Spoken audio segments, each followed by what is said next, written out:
Doctor Gomathi, founder of and director of Feminine. Feminine அப்படிங்கிறது வந்து ஒரு மேடம் ஒரு ஈகோ சிஸ்டம் நாப்கின் மேனுஃபேக்சரிங்ல இன்னைக்கு ஒரு பெரிய புரட்சியை பண்ணி இன்னைக்கு வந்து ஒரு 13 இயர்ஸில் அவங்க வந்து achieved 100 crores from Erode smaller down.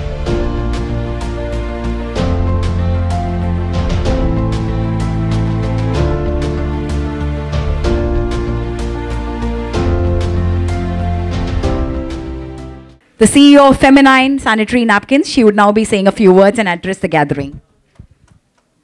Thank you. வணக்கம், என்னோட பேர் கோமதி. நான் ஈரோட்லேருந்து வரேன். சானிட்டரி நாப்கின் இப்போ உள்ளாடைகள்னு சொன்னால் நாகரிகமாக இருக்கும். இப்போ இந்த அரங்கத்தில் நம்ம ஜட்டி அப்படின்னு சொன்னால் முகம் சுளிப்போம் தானே.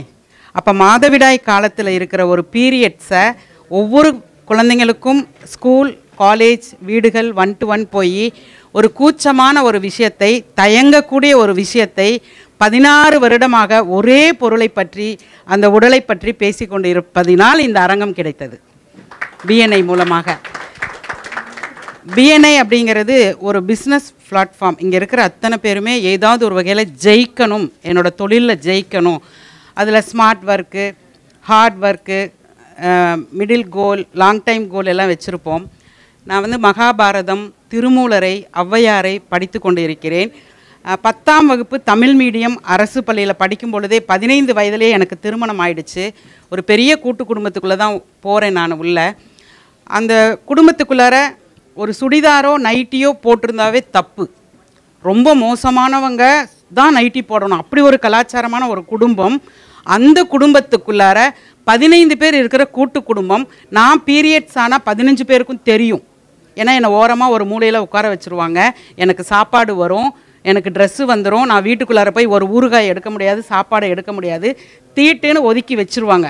அப்போ அந்த என்னோடய மச்சாண்டாருக்கு தெரியும், என் நாத்தனாருக்கு தெரியும், நாத்தனார் ஒய்ஃபுக்கு தெரியும், கணவருக்கு தெரியும், எல்லாருக்குமே தெரியும் நான் பீரியட்ஸில் இருக்கிறேங்கிறது. அந்த சொசைட்டிக்குள்ளார அந்த குடும்பத்தில் இருந்து ஒரு கிராமம்னே சொல்லலாம், ஈரோட்டில் ஒரு பின்தங்கிய இடம்தான். அங்கே இருந்து வெளியே வந்த கோமதி இந்த வியாபாரத்துறையில் இன்றைக்கி 10 நாடுகளுக்கு ஏற்றுமதி பண்ணுகின்றேன் சானிட்டரி நாப்கினை. சானிட்டரி நாப்கின் அந்த புரிதலை ஏற்படுத்தி கொடுக்குறேன், அந்த மாதவிடாயான புரிதலை ஏற்படுத்தி கொடுக்குறேன்.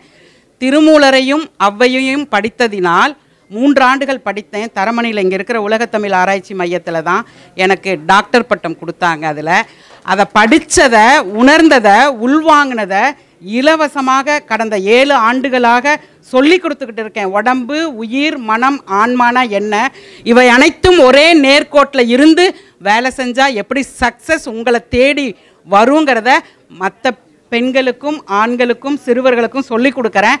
அது இலவசமாக சொல்லி கொடுத்ததுனால இன்னொரு டாக்டர் பட்டம் கொடுத்தாங்க. அந்த சுதர்சன சக்கரான்னு ஒன்று இருக்குது, சுதர்சன தர்மம்னு ஒன்று இருக்குது. உங்கள் வணிகம் அறம் சார்ந்து இருக்குதான்னு பாருங்கள். உங்களால் இன்னொரு சோல், இன்னொரு ஜீவனை மலர்த்த முடியுதான்னு பாருங்கள். எத்தனை ஜீவனை நீங்கள் மலர்த்துனீங்கனோ உங்களுக்கு ஐஸ்வர்யம், உங்கள் தொழில் வந்துருங்க. அந்த தர்மம் சார்ந்து, அறம் சார்ந்து தொழிலையே தொண்டாகவும் தொண்டையே தொழிலாகவும் செய்வதனால் இன்னைக்கு ஐநா சபை நாளை என்னை அழைத்திருக்கிறது. ஐநா சபைக்கு நான் இந்த தளத்தில் இருந்து தான் போகிறேன்.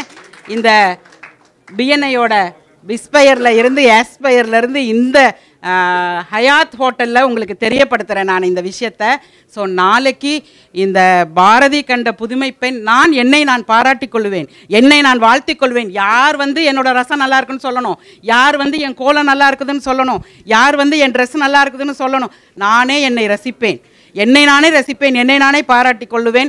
எனக்கு நானே ஒரு செருக்காக இருப்பேன். நான் போர் தொழில் புரிந்தேன். பாரதி சொன்னது மாதிரி என் தொழில் போராகத்தான் இருந்தது. முகம் சொலித்தார்கள், வெட்கப்பட்டார்கள். சானிட்டரி நாப்கினை வந்து இப்படி பகிரங்கமாக பேசுகிறையா, அது கூச்சம், அது தயக்கம், அது தாழ்வு மனப்பான்மை, அது வெக்கம்னு சொன்னாங்க. எல்லாத்தையும் எறிந்தேன். இன்னைக்கு என்னோடு 10,000 பெண்கள் கூட பயணிக்கிறாங்க. நான் என்ன சொல்கிறனோ, என்ன பேசுகிறனோ அதை ப்ராக்டிஸ் பண்ணி அவங்களும் பேசிக்கிட்டு இருக்காங்க. என்னுடைய தாரக மந்திரம் என்னென்னா, இங்கே இருக்கிற அத்தனை பிஸ்னஸ் பீப்புளுக்கும் சொல்கிறேன், நீங்கள் எப்படி ஜெயிக்கணும்னா, உங்களுக்கு நெட்வொர்க்கிங் யார் பண்ணணும்னா, உங்களுக்கு 1 to 1 யார் கொடுக்கணும்னா, உங்களுக்கு எது உங்களோட வியாபாரத்தை விரிவுபடுத்தணும்னா, இறைவன். இறைவனின் ஆசீர்வாதம். 1-to-1 இறைவன் உங்களோடு பேச வேண்டும், அந்த திரை விலக்க வேண்டும். ஒரு அர்ச்சகருக்கும் இறைவனுக்கும் திரையை போட்ட பிறகு அலங்காரம் நடக்கும். யாருமே பார்க்க மாட்டாங்க, திரை போடப்பட்டிருக்கும். எல்லாரும் காத்திருப்போம் வெளியில் நின்றுட்டு, எப்படா திரையை விலகும் விலகும்னு. அர்ச்சகருக்கும் இறைவனுக்குமான அந்த புரிதலை, அந்த அலைவரிசையை நீங்கள் கொண்டு வந்துட்டீங்கன்னா உங்கள் திரை விலக்கப்படும். உங்களுக்கு அபிஷேகம், ஆராதனை, உங்களுக்கு அனைத்தும் கிடைக்கும். அனைத்தும் கிடைக்கணும்னா இந்த காஸ்மிக் எனர்ஜியோட நீங்கள் கனெக்ட் ஆகி வணிகத்தை அறமாக செய்ய வேண்டும் என்று சொல்லி கேட்டு விடைபெறுகிறேன். நன்றி, வணக்கம். Thank you so much, ma'am.